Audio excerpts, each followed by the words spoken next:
Bien-aimés, bonjour. Bonjour. Nous sommes encore ici ce matin. C'est pour partager quelque chose d'important pour le Seigneur. Et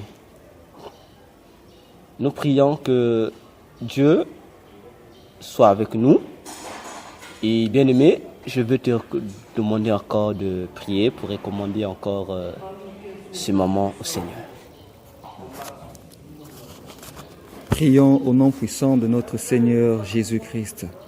Éternel Dieu, mon roi, nous te bénissons pour ce moment que tu as permis, pour ce moment que toi-même, éternel Dieu, que tu as décidé qu'il se passe, parce que tu nous as rassemblés afin d'être dans ta présence, Papa, et partager de ta parole, éternel Dieu.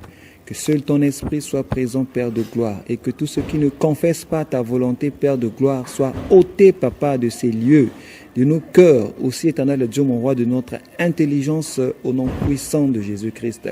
Et que seul, éternel Dieu, mon roi, ton esprit soit pleinement en nous, Père de gloire, afin de renouveler en nous l'intelligence, éternel Dieu, mon roi, et de nous accorder la sagesse divine, Père, au nom puissant de Jésus-Christ. Nous avons ainsi prié, nous disons Amen. Amen. Alors, ce matin, nous allons partager quelque chose d'important pour le Seigneur, je le précise. Vous saurez pourquoi nous parlons de quelque chose d'important pour le Seigneur. Et le thème de ce que nous allons partager s'intitule « Comment découvrir ton ministère ?» Comment découvrir ton ministère? Comment découvrir ton ministère? Pour cela, je vais prendre un passage qui va nous accompagner. Et bien aimé, tu peux lire dans 2 Timothée 4, du 1er jusqu'au 5e verset. 2 Timothée 4, du 1er au 5e verset. 2 Timothée 4.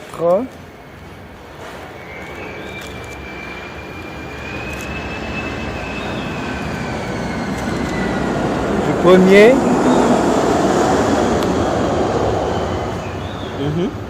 Du 1er au 5e verset. Oui.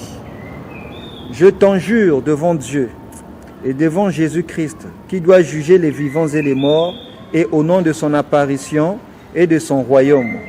Prêche la parole, insiste en toute occasion favorable ou non. Reprend, censure, exhorte avec toute douceur et instruisant. Car il viendra un temps où les hommes ne supporteront pas la saine doctrine, mais ayant la démangeaison d'entendre des choses agréables. Ils se donneront une foule de docteurs selon leurs propres désirs, détourneront l'oreille de la vérité et se tourneront vers les fables. Mais toi, sois sobre en toutes choses, supporte les souffrances, fais l'œuvre d'un évangéliste et remplis bien ton ministère. Amen. Amen. C'est cette phrase de la fin qui m'attire. Remplis bien ton ministère. Alors, comment suis-je arrivé à ce thème? C'est ça qui sera notre première partie. Je vais expliquer qu'est-ce qui m'emmène à partager avec vous ce thème sur comment découvrir ton ministère. Bien-aimé dans le Seigneur, ce thème ne vient pas de moi. Comme tel, ça ne venait pas de moi. S'il s'agissait que de moi, je n'allais pas faire ce partage. Alors, comment ai-je trouvé ce thème? Je viens de passer près d'une semaine et demie. J'étais malade, j'avais la grippe. Après la grippe, il y a eu le palu, comme vous le savez, qui est venu. Alors, le 9 décembre 2021, autour de 4 heures du matin, je vais faire un songe. Et dans ce songe, j'étais dehors, j'étais avec des amis, et pendant qu'on était en train de marcher, nous sommes arrivés dans une ruelle. Et dans la ruelle, il y avait une église qui était là. Et cette église avait ses portes grandement ouvertes. Alors, dès qu'on passait, on a vu que dans l'église, il y avait plusieurs personnes qui étaient là. Alors, dès qu'on a traversé, les amis qui étaient avec moi commençaient à insulter l'église comme d'habitude. Ils disaient que voilà encore ce voleur-là. Et à pareille heure, au lieu d'aller travailler, et ils sont ici en train de prier.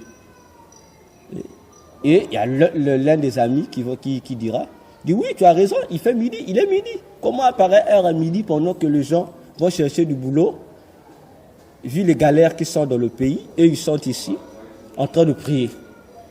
Effectivement, lorsque j'ai regardé la montre, il était midi 5 minutes. Bon, ce que les amis disaient, ça ne m'intéressait pas. Je leur ai dit, mais ça ne vous regarde pas. Ils sont en train de prier, Quand vous n'aimez pas prier, tant pis pour vous. Et au moins, ils ont eu ce temps de prier. Et pendant qu'on est en train d'avancer, dès que nous avons traversé la porte de l'église, en fait, j'ai lancé un clin d'œil. J'ai constaté que dans cette église, sur l'estrade, je pense, l'estrade, il n'y avait pas de chair. Il y avait un trône blanc qui était là. Et il y avait le Seigneur Jésus qui était assis sur ce trône. Et à côté du Seigneur Jésus, il était assis sur le trône.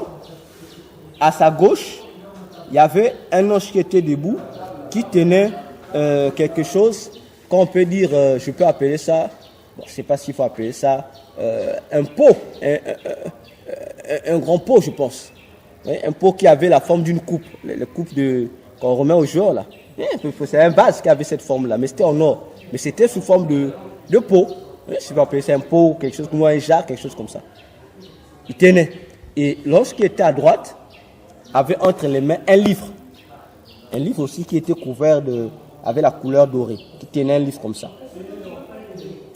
Et à côté de l'ange qui était à sa droite, il y avait encore des anges qui étaient là.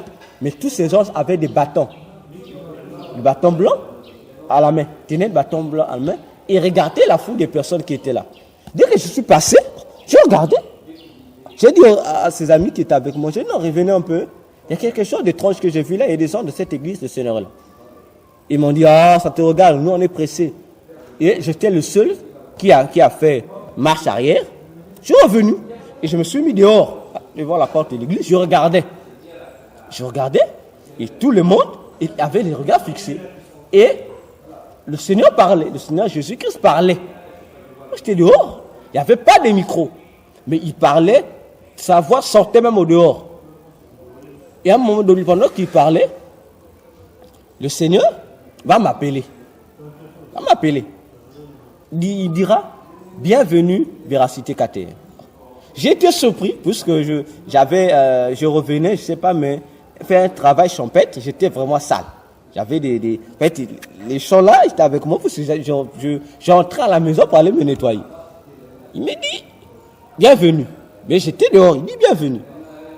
Et du coup, je ne sais pas, puisque j'étais dehors, il y avait à l'intérieur, il y avait un escalier. Maintenant, au bas de l'escalier, il y avait des anges qui étaient là.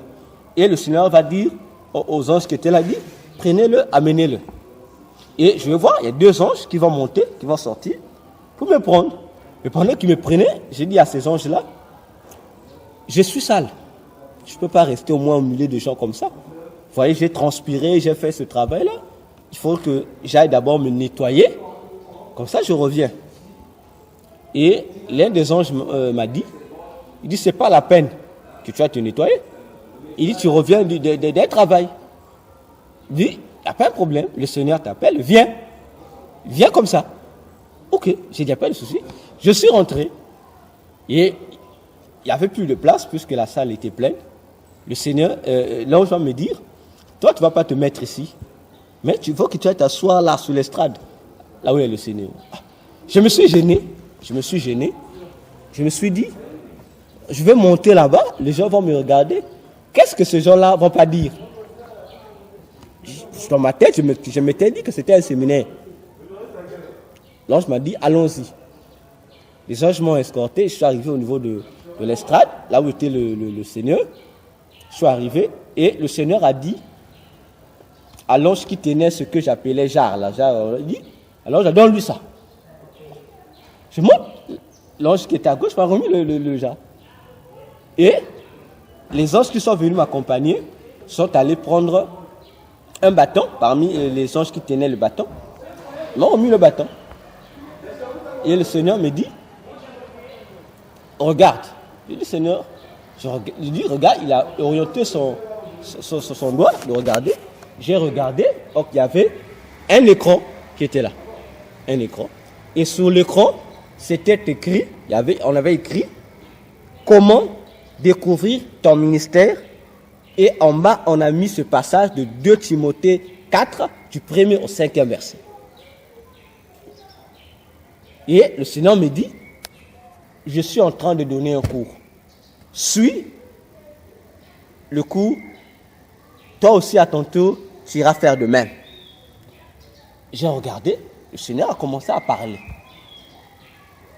Et dès que j'ai regardé, j'ai dit, Seigneur, ces gens qui sont ici, ce sont des gens d'église. Il me dit, tous ceux qui sont ici, ce sont des serviteurs qui servent dans ma maison. C'est pourquoi je suis venu pour leur enseigner ces choses sur le ministère. Et le Seigneur a commencé à parler. Il a parlé. J'étais là, j'assistais. Il parlait. Après, il a dit, à la fin, il a demandé à l'assemblée, poser des questions. Les gens posaient des questions. Bon, en fait, jusqu'alors, si vous me demandez quelles étaient les questions, je ne saurais pas vous répondre à ces questions. Mais les gens posaient des questions. Et il y a une question seule que le Seigneur m'a permis de garder. Pendant qu'il posait des questions, il y a une femme qui s'est levée de la salle, a posé sa question. Il a dit, Seigneur, j'ai des questions à poser. Il dit, la première question que j'aimerais poser, il dit, tout à l'heure, ce frère, parce qu'il y avait parmi ces gens qui posaient la question, il dit, ce frère a dit que un jour, tu es venu l'enlever, tu lui as amené au ciel et tu lui as fait rentrer dans un endroit où il y avait, comment on peut appeler ça, genre une cuve en or qui était là, et que lorsqu'il est arrivé dans la cuve, tu lui as dit de se laver dans cette cuve-là. De se laver dans cette cuve, et il s'est lavé, il est ressorti, et tu lui as fait habiller des vêtements brodés en or. C'est la première question que je voudrais savoir. La sœur continue. Il dit, Seigneur, ça signifie quoi? Ce geste-là, se laver dans ce cuve, et c'est quoi était cette cuve? Et pourquoi tu lui as remis une robe brodée d'or? Et la seconde question, il dit, Seigneur, la seconde question, après t'avoir servi, quelle récompense, nous qui sommes ici, que tu as appelés ici, nous allons avoir? C'est la question que la sœur a posée au Seigneur.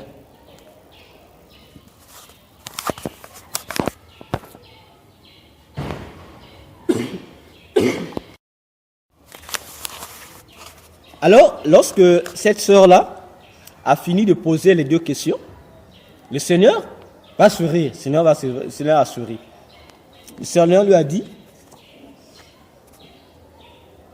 c'est très bien ma sœur ce que tu as fait. Il dit, la plupart d'entre vous ici n'ont pas retenu cette expérience que le frère a eu à partager ici. Mais puisque toi tu as retenu, je vais te répondre à tes 2 questions.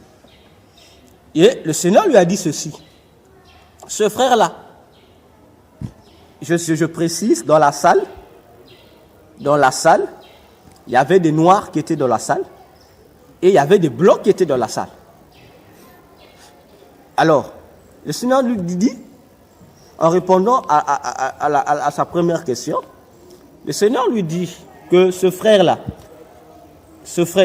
était un blanc. C'était un blanc. Il dit, ce frère-là a été programmé depuis le ciel qu'on l'appelle pour lui montrer des choses que lui doit montrer sur la terre. C'est pour cette raison que on lui a amené dans cet endroit pour lui expliquer ces choses-là. Et le Seigneur a dit, en ce qui concerne cette cuve et de l'eau qui était intérieure et le vêtement, le Seigneur a dit à cette sœur-là, il dit, ça, je vais vous l'expliquer plus tard. Parce que il y a plusieurs révélations à l'intérieur que je dois expliquer à mon peuple. Il dit, mais cela fera l'objet d'une autre séance. Il dit, je vais les répondre. Il dit, mais je vais répondre à la seconde question. Tu dis, après m'avoir servi, qu'est-ce que vous qui êtes ici, vous aurez en retour? Le Seigneur, sur le cran qui était là, il a dit, regardez ce que vous aurez en retour. Tout ce qui était là, ça, on a vu sur l'écran. On a vu sur l'écran, je ne sais pas si c'était l'enlèvement ou quelque chose, je ne sais pas, mais nous, on suivait ça comme un film à la télé. Alors, qu'est-ce qui s'est passé? On voit que les gens qui étaient dans cette salle-là se sont retrouvés devant la porte du ciel, du royaume des cieux. C'est là devant la porte du ciel. Tout le monde avait un vêtement blanc, les hommes et les femmes. Donc, c'est comme si, je dirais, le Seigneur a transporté tous les serviteurs et toutes les servantes qui étaient dans la salle en ce jour-là. Et ils étaient là devant le portail. Et il y avait les deux anges qui étaient là. Il y avait un ange qui avait un livre et un autre ange qui avait un bâton à la main. Dès que tous ces serviteurs se sont retrouvés là, les anges n'ont pas posé de questions. Les anges qui étaient debout n'ont pas posé de questions. Du coup, mais à côté de ces deux anges-là, de ces deux anges qui étaient debout là, il y avait un ange géant qui était là. Et cet ange géant qui était là avait l'allure d'un guerrier. Il avait vraiment l'allure d'un guerrier, comme on dit un guerrier. Alors, cet ange qui était là, qu'est-ce qu'il va faire? Lorsque les anges qui étaient là vont ouvrir la porte. Lorsqu'il tenait le livre, c'était pas le livre, c'était une Bible en fait, c'était la Bible. C'était une grosse Bible qu'il tenait dans la main et l'autre avait un bâton. Et dès qu'ils sont écartés, la porte qui était là se sont ouvertes et il y avait un ange qui était là debout. Dès que la porte s'est ouverte, lorsqu'il tenait la Bible et l'autre ange qui tenait le bâton, on parlait à la fois, ils ont souhaité la bienvenue à ce serviteur-là. Ils ont dit, bienvenue à vous, serviteurs de notre Dieu. Et les serviteurs qui étaient là ont répondu. Ils disent, ah, merci. C'est la phrase qu'ils ont déclaré, merci. Et l'ange qui avait le bâton va s'adresser à l'ange guerrier qui était devant. Il était géant. Il lui dit, ce que j'ai retenu, la phrase que l'ange a dit, il a dit, l'ange de la porte de Juda. Il dit, voici, nos invités sont arrivés, conduis-les au Seigneur. Je vais voir l'ange qui était là, l'ange qui était là, va acquiescer par la tête, il va se prosterner, puis il va se relever, il va prendre la troupe de ses serviteurs, il va rentrer avec eux. C'est comme si un guide qui conduisait des gens qui venaient sur un pèlerinage, quelque chose comme cela. Nous sommes en train de suivre le film, ils sont en train de rentrer. Dès qu'ils sont rentrés à l'entrée de cette porte, en marchant, il y a une personne qui va poser une question là-bas. C'était un homme, il va poser la question à cet ange qui était devant. Il dit, mais cette porte, est-ce la porte du ciel? L'ange dit non. L'ange a dit non. Ce n'est pas la porte du ciel, mais c'est la porte de Juda. Il dit, la porte de Juda. Oui. L'ange dit oui. Il dit, chaque porte porte un nom. Il dit, rentrez. Et ils sont marchés, ils sont entrés. Il y avait, la route était pavée d'or. C'était pavé d'or. Ils sont marchés, jusqu'à ce que l'ange les a menés vers une autre porte.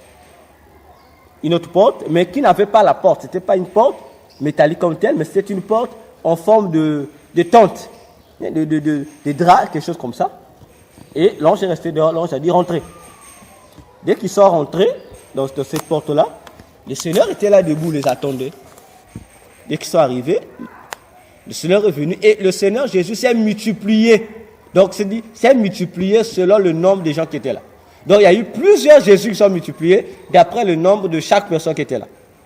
Et le Seigneur a dit maintenant, je vais vous amener, chacun de vous, à voir ses récompenses.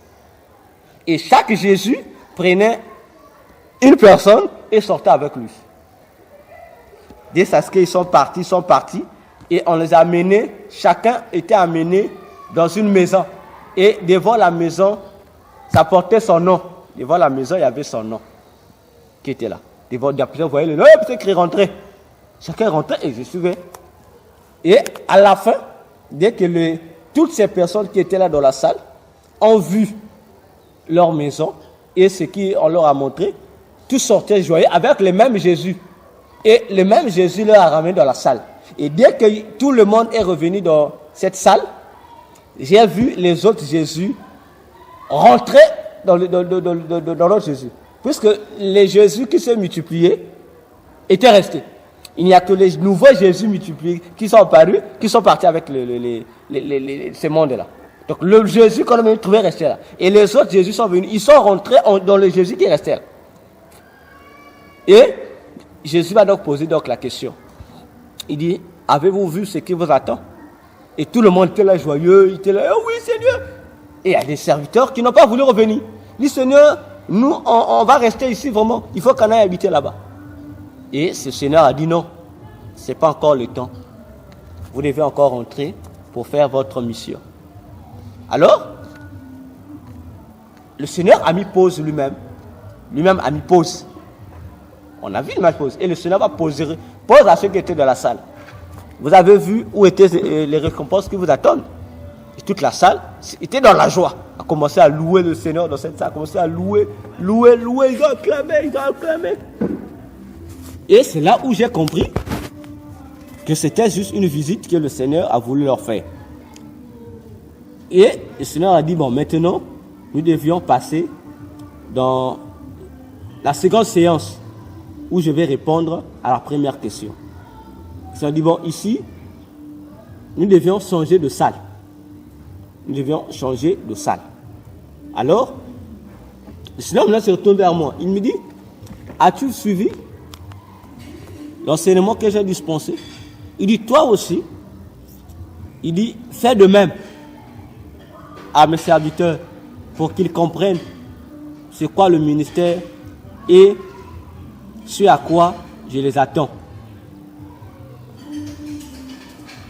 Et cette vision, ce songe va s'éclipser et je vais encore avoir un second songe et ce second songe, je vous le partagerai la prochaine fois. Et lorsqu'après avoir eu ce second songe, je me suis réveillé, j'ai vu mon téléphone, il faisait 4 heures du matin. C'est pourquoi je vais partager avec vous ce thème sur comment découvrir ton ministère avec le même passage que le Seigneur a donné, 2 Timothée 4, du 1er jusqu'au 5e verset.